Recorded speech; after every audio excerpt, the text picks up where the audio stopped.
Hello guys, welcome to cess learners. आज हम लोग एक नया ही टॉपिक पढ़ने जा रहे हैं, ट्रिग्नोमेट्री। ट्रिग्नोमेट्री अगर देखा जाए तो सीबीएसई ने 10th क्लास में इंट्रोड्यूस किया है, जो कि काफ़ी इजी और बहुत ही कॉम्प्लिकेटेड टॉपिक है। अब जिसके बारे में अगर हम बात करना स्टार्ट करें तो ट्रिग्नोमेट्री देखा जाए तो नाम से ही बिल्कुल क्लियर है इसमें कि ये क्या है। Tri means three, gono means sides and metry means measures, जिसमें हम थ्री साइड्स के मेजर से रिलेटेड चीज़ें पढ़ते हैं, इसीलिए इसका नाम भी ट्रिग्नोमेट्री दिया गया। अब मैं अगर स्पेशली अगर बात करूं तो थ्री साइड से रिलेटेड फिगर जो होता है उसे हम ट्रायंगल्स कहते हैं, लेकिन हम ट्रिग्नोमेट्री में सिर्फ एक ही ट्रायंगल में के बारे में स्टडी करते हैं, जो कि क्या है, राइट एंगल ट्रायंगल। हम इसमें सिर्फ राइट एंगल ट्रायंगल के बारे में स्टडी करते हैं, इसके अलावा और किसी अदर ट्रायंगल के बारे में इसमें स्टडी नहीं करते। जैसा कि आप लोगों को पता है कि राइट एंगल ट्रायंगल कैसा होता है, जिसमें एक राइट एंगल होता है और बाकी टू एक्यूट एंगल्स होते हैं। एक क्या होता है, राइट एंगल, और बाकी अदर टू एक्यूट एंगल्स होते हैं। जो राइट एंगल होता है, उस राइट एंगल की जो अपोजिट साइड होती है, उस अपोजिट साइड को हम हाइपोटेन्यूस कहते हैं। सही बोला आपने, उसे हम क्या कहते हैं, हाइपोटेन्यूस कहते हैं। और रिमेनिंग टू साइड्स जो होती हैं उनमें से एक बेस और अदर परपेंडिकुलर होता है। बिल्कुल सही कहा। अब इसके बाद अगर हम देखें तो हम यहाँ पे क्या पढ़ने जा रहे हैं, ट्रिग्नोमेट्री। जिस ट्रिग्नोमेट्री में राइट एंगल ट्रायंगल का एक बहुत ही इम्पॉर्टेंट प्लेस है, क्योंकि पूरी ट्रिग्नोमेट्री राइट एंगल ट्रायंगल पे ही स्टडी की जाती है। इसके अलावा हम कोई अदर ट्रायंगल रीड नहीं करते। इसमें राइट एंगल ट्रायंगल रीड करते हैं तो सबसे पहले हम फर्स्टली इसमें रीड करेंगे रेशियो। अब रेशियो कहाँ से आ गया इसमें, तो ट्रिग्नोमेट्री में हम ट्रायंगल्स के जो साइड्स होते हैं उनके रेशियो के बारे में ही स्टडी करते हैं। अब ट्रिग्नोमेट्री में जो रेशियोज होते हैं, इन रेशियोज के नाम अगर हम सबसे पहले जाने तो सबसे पहला रेशियो होता है साइन। सबसे पहला रेशियो क्या होता है, sine. Then second ratio cosine, then second ratio cosine, third ratio tangent, third ratio tangent, then fourth ratio cosecant, fourth ratio cosecant, then fifth ratio secant, and then sixth ratio cotangent. अब मुझे पता है कि आप में से बहुत सारे लोग कह रहे होंगे कि ये ट्रिग्नोमेट्री रेशियोज कहाँ से आ गए, तो आप लोग सही बोल रहे हैं, ये ट्रिग्नोमेट्री रेशियोज के फुल फॉर्म्स हैं। जो हम लोग जो पढ़ते हैं, हम इनके एब्रिब्रेशन पढ़ते हैं। हम इनके क्या पढ़ते हैं, हम इनके एब्रिब्रेशंस पढ़ते हैं। जैसे हम लोग साइन SIN लिखते हैं, साइन। देन हम कोसाइन नहीं लिख के हम इसे शॉर्ट एब्रिब्रेशन में हम इसे कॉस लिखते हैं। टेंजेंट को टेन, देन कोसेकेंट को हम क्या लिखते हैं, कॉसेक, देन सेकेंड को सेक, और को टेंजेंट को कॉट। सही बोला। अब हम इसके साथ साथ तो हम लोग क्या पढ़ रहे थे कि हम इनके फॉर्मूलाज जान रहे थे। तो देखा जाए तो इसमें कुछ भी नहीं है, इसमें बिल्कुल बेसिक का कॉन्सेप्ट है। हमें जो याद रखना है वो बेसिक का कॉन्सेप्ट क्या याद रखना है हमें, कि ये एंगल जो होते हैं ना, ये एंगल डिसाइड करते हैं कि बेस और परपेंडिकुलर कौन सा होगा। जैसे अगर मैं बोलूँ तो ये मेरा एक्यूट एंगल है, तो इस एक्यूट एंगल की जो अपोजिट साइड होगी, इस एक्यूट एंगल का अपोजिट साइड जो होगी, ये क्या होगी, मेरी परपेंडिकुलर। ये क्या होगी, मेरी परपेंडिकुलर। और जो इस एंगल का जो एडजेसेंट साइड है, इसकी जो ये साथ में जो साइड दिख रही है, ये होगी हमारी बेस। ये क्या होगी, हमारी बेस। इसी के अगर तरह से अगर मैं दूसरा अगर एक्यूट एंगल लूँ, ये वाला अगर ऊपर के साइड में जो एक्यूट एंगल है, अगर मैं ये एक्यूट एंगल लूँ, तो इस एक्यूट एंगल को लेने पे क्या होगा कि इसकी जो अपोजिट साइड है, इसकी ये वाली अपोजिट साइड है ना, तो ये अपोजिट साइड क्या हो जाएगी अब परपेंडिकुलर, और जो इसकी एडजेसेंट साइड है वो इसके केस में क्या हो जाएगी बेस। मीन्स एक्यूट एंगल के साथ साथ परपेंडिकुलर बेस चेंज होते रहते हैं। हमें बिल्कुल सिंपल सा लॉजिक याद रखना है कि जहाँ पे भी एक्यूट एंगल बन रहा होगा उसकी अपोजिट साइड जो है वो क्या होगी परपेंडिकुलर। जब उसकी अपोजिट साइड परपेंडिकुलर हो गई तो जो अदर साइड बचेगी वो बेस होगी, सिंपल सी बात है। चलो तो अब इसके साथ साथ हम फॉर्मूला याद करते हैं। जैसे हमारा साइन है तो साइन का जो फॉर्मूला होता है वो क्या होता है, तो ये होता है परपेंडिकुलर अपॉन में हाइपोटेनस। देन कॉस, कॉस का फॉर्मूला क्या होता है, तो ये होता है बेस अपॉन में हाइपोटेनस। देन टेन, तो टेन का फॉर्मूला तो ये होता है परपेंडिकुलर अपॉन में बेस। देन कॉसेक, कॉसेक का फॉर्मूला क्या होता है, तो ये होता है हाइपोटेनस अपॉन में परपेंडिकुलर। सेक का फॉर्मूला, तो सेक का फॉर्मूला क्या होता है, सही बोला, ये होता है हाइपोटेनस अपॉन में बेस। देन कॉट का फॉर्मूला, तो कॉट का फॉर्मूला होता है बेस अपॉन में परपेंडिकुलर। कॉट का फॉर्मूला क्या होता है, बेस अपॉन में परपेंडिकुलर। तो ये कुछ सिंपल से रेशियोज के फॉर्मूले हैं जिन्हें हमें याद रखना है। और एक चीज़ इंपॉर्टेंट, मैं सबसे पहले ये भी कहूँगा कि हमें सिर्फ एब्रिविएशन याद नहीं रखना बल्कि हमें उनके फुल फॉर्म्स भी याद रखने हैं, क्योंकि जैसा आप सबको ही पता है कि इस साल 2021 में जो एग्ज़ाम होगा उसमें हमें एमसीक्यू टाइप्स हैं, तो उसमें हमें फुल फॉर्म भी पूछ सकते हैं। तो इसलिए हमें फुल फॉर्म्स भी याद रखने हैं, वो भी हमारे लिए इस साल इम्पॉर्टेंट है। अब बहुत सारे बच्चे ये कहते हैं कि हमें ये रिलेशंस रेशियोज याद नहीं रहते, हम इन्हें भूल जाते हैं, हम इनमें कंफ्यूज रहते हैं। तो हो सकता है कि आप इसमें कंफ्यूज रहो, लेकिन मैं इसके लिए आपसे ये कहूँगा कि अगर आप लोग नहीं याद रख सकते इसे तो कोई बात नहीं, एक सिंपल सा ट्रिक याद रखिए, उससे भी याद हो जाएगा। कौन सा ट्रिक, तो आप याद रख सकते हो कि पंडित बद्री प्रसाद हर हर भोले सोना चांदी तोले। आप क्या याद रख सकते हो, तो आप याद रख सकते हो पंडित बद्री प्रसाद हर हर भोले सोना चांदी तोले। अगर ये याद हो जाए तो आप देखो इससे भी आप फॉर्मूला डिराइव कर सकते हो। अगर मैं इसे बेसिकली से अगर पार्ट्स में डिवाइड करना शुरू करूं तो आप ये देखो परपेंडिकुलर अपॉन में हाइपोटेनस, जो कि किसका फॉर्मूला है, S for sine. Then base upon में हाइपोटेनस, जो कि किसका फॉर्मूला है, कॉस का। परपेंडिकुलर अपॉन में बेस, जो कि किसका फॉर्मूला है, टेन का। तो आप इस ट्रिक से भी इस फॉर्मूला को याद रख सकते हो।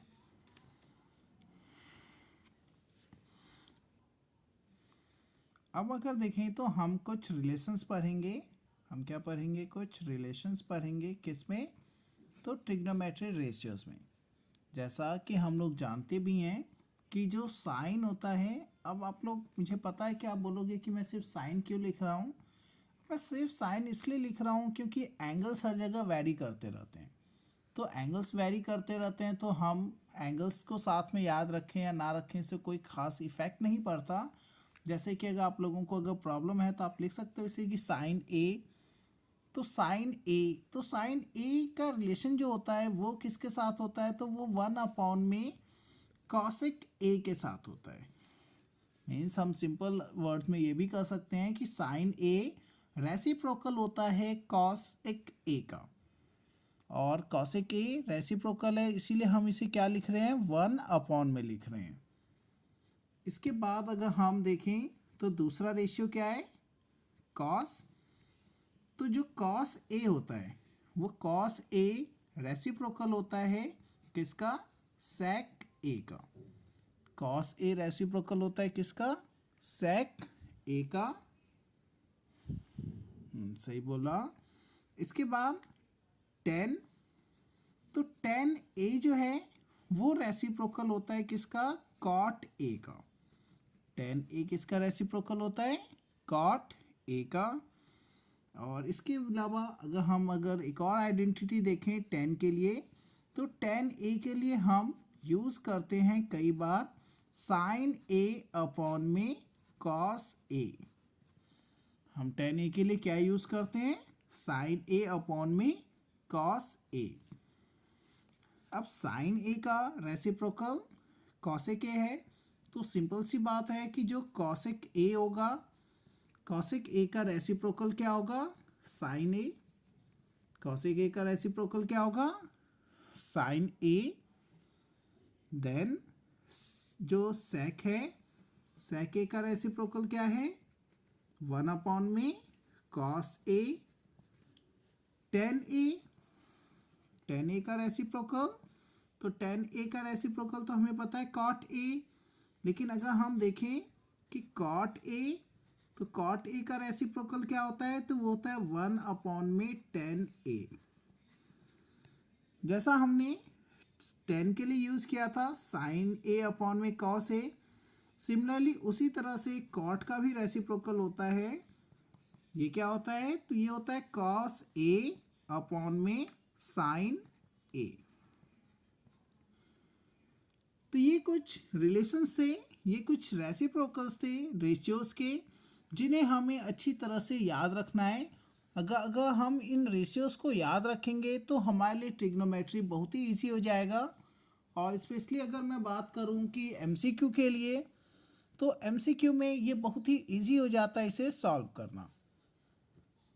हाँ, सही बोला। अब इसके बाद हम अब कुछ क्वेश्चंस करेंगे जिससे हमें जो डाउट्स हैं वो और भी ज़्यादा क्लियर हो जाएं।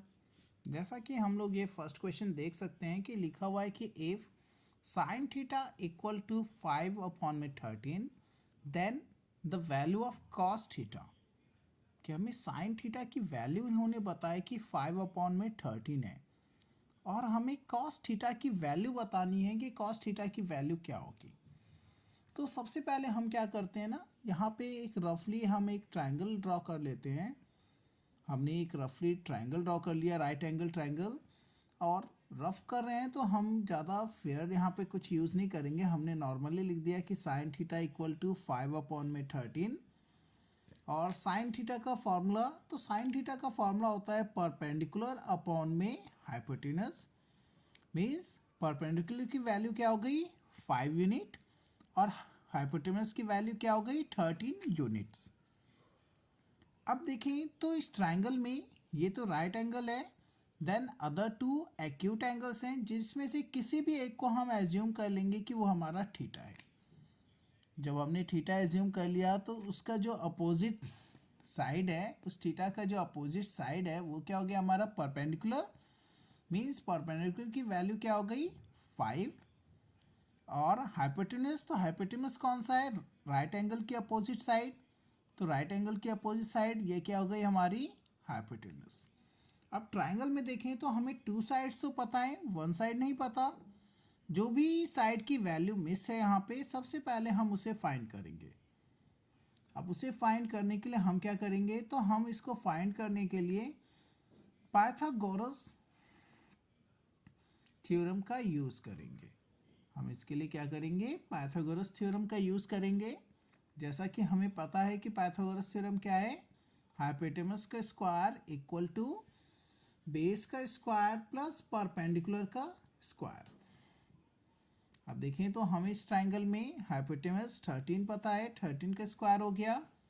देन बेस, तो बेस हमें कितना पता है? बेस तो पता ही नहीं है, तो हमने एज इट इज छोड़ दिया। परपेंडिकुलर, तो परपेंडिकुलर की वैल्यू हमें पता है 5, तो हमने उस 5 का स्क्वायर कर दिया। अब 13 का स्क्वायर करें तो 13 का स्क्वायर कितना होता है? 169। देन ये बेस का स्क्वायर आ गया, और 5 का स्क्वायर 25। हमने 25 का साइड चेंज किया, साइड चेंज करके हमने 169 में से माइनस कर दिया। माइनस करने पे हमें बेस के स्क्वायर की वैल्यू पता चल जाएगी। बेस के स्क्वायर की वैल्यू क्या आ जाएगी? 144 बेस का square. Then base equal to क्या हो जाएगा? अंडर रूट में 144। 144 का स्क्वायर रूट निकालें तो 144 का स्क्वायर रूट क्या होता है 12। मीन्स हमें बेस की वैल्यू पता चल गई 12। बेस की वैल्यू पता चल गई। अब हमें जो निकालने के लिए बोला गया है कि हमें कॉस थीटा की वैल्यू निकालनी है, तो हमने यहाँ पे लिख दिया कॉस थीटा। कॉस थीटा की वैल्यू, तो कॉस का फॉर्मूला क्या था, बेस अपॉन में हाइपोटेनस। और देखें तो अभी हमने बेस की वैल्यू निकाली 12, तो बेस की वैल्यू क्या हो गई 12 और हाइपोटेनस की वैल्यू क्या है 13।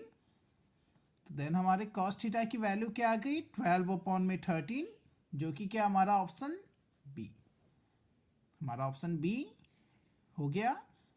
एक बार हम इसे फिर से एक बार देखते हैं हमने किया क्या इसमें। तो हमने कुछ भी नहीं किया, हमें साइन थीटा की वैल्यू पता थी कि 5 अपॉन में 13 है। हमें साइन का फॉर्मूला पता है कि परपेंडिकुलर अपॉन में हाइपोटेनस होता है। परपेंडिकुलर की वैल्यू क्या हो गई 5 यूनिट, हाइपोटेनस की वैल्यू क्या हो गई 13 यूनिट्स। अब हमें ट्राइंगल ड्रॉ किया, एक रफली ट्राइंगल ड्रॉ कर लिया, राइट एंगल ट्राइंगल, जिसका मैं एक बार नाम भी दे देता हूँ ए बी सी, इसका नाम हो गया। जिसमें आपने देखा कि ये मैंने थीटा एज्यूम किया था सी पर, तो थीटा की जो अपोजिट साइड है वो क्या होगी परपेंडिकुलर, और परपेंडिकुलर की वैल्यू क्या थी 5 यूनिट्स। देन जो राइट एंगल है उसकी अपोजिट साइड क्या होती है हाइपोटेनस। हाइपोटेनस की हमें वैल्यू क्या पता है 13 यूनिट्स। हमें बेस की वैल्यू नहीं पता, तो हमने क्या किया पाइथागोरस थ्योरम का यूज़ किया, और यूज़ करते हुए हमने क्या लिखा कि हाइपोटेनस का स्क्वायर इक्वल है बेस का स्क्वायर प्लस परपेंडिकुलर का स्क्वायर। अब देखें तो हमें हाइपोटेनस की वैल्यू पता है 13, बेस की वैल्यू नहीं पता, और परपेंडिकुलर की वैल्यू भी हमें पता है 5। 13 का स्क्वायर किया तो 169, बेस का स्क्वायर किया तो बेस की तो वैल्यू ही नहीं पता, तो वो ऐसे ही रह गया बेस का स्क्वायर। देन 5 का स्क्वायर किए तो 25। 25 का साइड चेंज किया, 169 में से माइनस हो गया, माइनस होने पे क्या बचा 144। बेस का स्क्वायर 144 मीन्स बेस का स्क्वायर है, स्क्वायर का साइड चेंज कर देंगे तो क्या बन जाएगा रूट, तो बेस इक्वल टू क्या हो गया अंडर रूट 144, और 144 का स्क्वायर रूट क्या होता है 12। हमें बेस की वैल्यू पता चल गई। अब हमने आगे हमारे फॉर्मूला कॉस थीटा, तो कॉस थीटा क्या होता है बी बेस अपॉन में हाइपोटेनस। बेस की वैल्यू 12 और हाइपोटेनस की वैल्यू कितनी है 13। हमने पुट किया तो हमें कॉस थीटा की वैल्यू पता चल गई 12 अपॉन में 13, जो कि हम देखें तो हमारा जो ऑप्शन बी है उसकी वैल्यू है 12 अपॉन में 13। हमने उसे टिक कर दिया। अब इसके बाद हम चलते हैं अपने सेकंड क्वेश्चन की तरफ। सेकंड क्वेश्चन अगर देखें तो बहुत ही इजी क्वेश्चन है, लेकिन इन्होंने थोड़ा कॉम्प्लिकेटेड बना रखा है। इजी कैसे है तो हम इजी वे में ही देखेंगे, हम कॉम्प्लिकेटेड वे में नहीं देखेंगे इसे। जैसे कि इन्होंने 4 tan थीटा की वैल्यू बताई है कि जो कि 3 है। 4 tan थीटा की वैल्यू कितनी है 3। हमें ये बोल रहे हैं कि 4 sin theta minus cos theta upon में 4 sin theta plus cos theta की वैल्यू बताना है कितनी होगी। अब देखिए तो कॉम्प्लिकेटेड क्यों है, क्योंकि हमें साइन थीटा की वैल्यू भी नहीं पता, हमें कॉस थीटा की वैल्यू नहीं पता। हम पहले सेम जैसा अभी हमने प्रीवियस क्वेश्चन में किया था वैसे ही सॉल्व करते हुए हम पहले साइन थीटा की वैल्यू निकालें, फिर कॉस थीटा की वैल्यू निकालें, फिर उसे हम यहाँ पे पुट करें, पुट करके सॉल्व करें, वैल्यू निकल जाएगी। लेकिन ये थोड़ा कॉम्प्लिकेटेड वे है, टाइम ज़्यादा लगेगा, तो हम इसको थोड़ा इजी वे में ट्राई करें। देखिए इजी वे में करने का जो मुझे इजी सबसे इजी वे लगता है इसमें कि इन्होंने दिया है कि 4 sin theta minus cos theta upon में 4 sin theta plus cos theta, इसकी हमें वैल्यू फाइंड करनी है। तो इसकी वैल्यू फाइंड करने के लिए मैंने अभी जब हमने रिलेशन पढ़ा था तो उस रिलेशन में हमने पढ़ा था कि tan थीटा इक्वल होता है sin थीटा अपॉन में कॉस थीटा के। tan थीटा किसके इक्वल होता है sin थीटा अपॉन में cos थीटा के। देखें तो यहाँ पे sin थीटा लिखा हुआ है, इसके अपॉन में अगर कॉस थीटा आ जाए तो कॉस थीटा आते ही किस में चेंज हो जाएगा, टेन थीटा में, और टेन थीटा बनते ये फोर टेन थीटा हो जाएगा जैसा हमें क्वेश्चन में दिया हुआ है। तो इसीलिए हम क्या करेंगे कि इस एक्सप्रेशन को हम कॉस थीटा से डिवाइड कर देंगे। हम क्या करेंगे यहाँ पे, सिंपली कुछ नहीं, डिवाइड कर देंगे numerator and denominator by cos theta. जैसे हम कॉस थीटा से डिवाइड करेंगे ये क्या हो जाएगा, फोर साइन थीटा अपॉन में cos theta minus cos theta upon में कॉस थीटा अपॉन में फोर साइन थीटा अपॉन में cos theta plus cos theta upon में कॉस थीटा। डिवाइड कर दिया हमने। अब देखें तो हमारे फॉर्मूले के हिसाब से साइन थीटा अपॉन में कॉस थीटा क्या हो जाता है, टेन थीटा, जिससे क्या हो जाएगा four tan theta minus sine cos theta upon में कॉस थीटा कैंसिल हो जाएगा, जिससे क्या बच गया वन, अपॉन में फोर साइन थीटा अपॉन में कॉस थीटा है तो साइन थीटा अपॉन में कॉस थीटा क्या हो जाएगा, टेन थीटा में से क्या हो गया four tan theta plus cos theta cancel हो गया, ये भी क्या बच गया वन। अब क्वेश्चन में देखें तो हमें पता है कि फोर टेन थीटा की वैल्यू थ्री के इक्वल है। फोर टेन थीटा की वैल्यू किसके इक्वल है, थ्री के। तो हम इस फोर टेन थीटा की जगह क्या पुट कर देंगे, थ्री। तो क्या हो गया, थ्री माइनस वन अपॉन में थ्री प्लस वन। थ्री में से वन माइनस किए तो क्या बच गया, टू, और थ्री में वन प्लस किए तो क्या हो गया, फोर। अब ये दोनों ही कैंसिल हो जाएंगे टू से, लोएस्ट टर्म में चेंज करें तो क्या हो जाएगा, टू वन ज़ा टू और टू टू ज़ा फोर, जिससे क्या बच गया हमारा वन अपॉन में टू। अब हम ये चेक करेंगे कि हमारे ऑप्शन में वन अपॉन में टू कौन सा है। तो जैसा मुझे दिखाई दे रहा है कि ऑप्शन डी जो है ये वन अपॉन में टू है। हमें आंसर मिल गया। हमने क्या किया, तो कुछ भी नहीं किया, एक बहुत सिंपल सा स्टेप किया कि हमें जो क्वेश्चन दिया था उस क्वेश्चन में हमने साइन थीटा कॉस थीटा और अपॉन में भी लिखा था साइन थीटा और कॉस थीटा, हमने इन सभी टर्म्स को कॉस थीटा से डिवाइड कर दिया।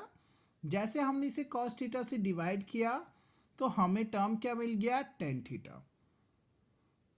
क्या बन गया ये, four tan theta minus one upon में four tan theta plus one. बस हमने फोर टेन थीटा की जगह वैल्यू थ्री पुट कर दी और थ्री पुट करते हमें सॉल्यूशन मिल गया। बिल्कुल सही बोला आपने। अब हम लोग थर्ड क्वेश्चन करते हैं। अगर थर्ड क्वेश्चन देखें तो क्या है कि if cot theta equal to seven upon में eight then find the value of one plus cos theta, second bracket में है one minus sin theta upon में one plus cos theta, second bracket में वन माइनस कॉस थीटा। अब हम इसको अगर देखें तो सिंपली इसको भी हम वैसे ही कर सकते हैं कि हमें कॉट थीटा की वैल्यू पता है, हम इसे ट्रायंगल के दो साइड मिल जाएंगे, हम फिर उसका थर्ड साइड फाइंड करें और उसके बाद हम सॉल्व कर दें। लेकिन अब एमसीक्यू है तो एमसीक्यू में हम इतना लेंदी क्यों करें, हम छोटे में ही क्यों ना सॉल्व कर दें। तो अब इसको छोटे में कैसे किया जा सकता है, तो इसको छोटे में हम कर सकते हैं कि one plus sine theta first bracket में है और सेकंड ब्रैकेट में वन माइनस साइन थीटा, और अपॉन में क्या लिखा है, तो वन प्लस कॉस थीटा और सेकंड ब्रैकेट में वन माइनस कॉस थीटा। अब अगर हम देखें तो ये आइडेंटिटी है। कौन सी आइडेंटिटी है, तो ए प्लस बी और ए माइनस बी। कौन सी आइडेंटिटी है, तो ये आइडेंटिटी है ए प्लस बी और ए माइनस बी, जो कि क्या होती है, सही बोला, ए स्क्वायर माइनस बी स्क्वायर। तो हम यहाँ पे भी देखें तो ए की जगह क्या हमारा वन और बी की जगह साइन, तो हम इसे भी लिख सकते हैं ए स्क्वायर माइनस साइन थीटा का स्क्वायर, और सेम हम डिनोमिनेटर में भी लिख सकते हैं ए स्क्वायर माइनस बी स्क्वायर, हमने डिनोमिनेटर में भी लिख दिया। अब अगर स्क्वायर करें तो वन का स्क्वायर 1 माइनस साइन का स्क्वायर करें तो ये हो जाएगा साइन स्क्वायर थीटा अपॉन में 1 minus cos square theta.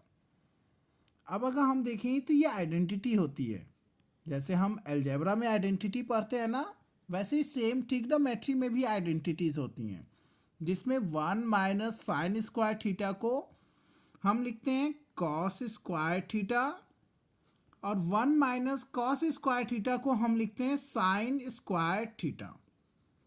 Trigonometry identity में हम क्या लिखते हैं, 1 माइनस कॉस स्क्वायर थीटा को साइन स्क्वायर थीटा और 1 माइनस साइन स्क्वायर थीटा को कॉस स्क्वायर थीटा।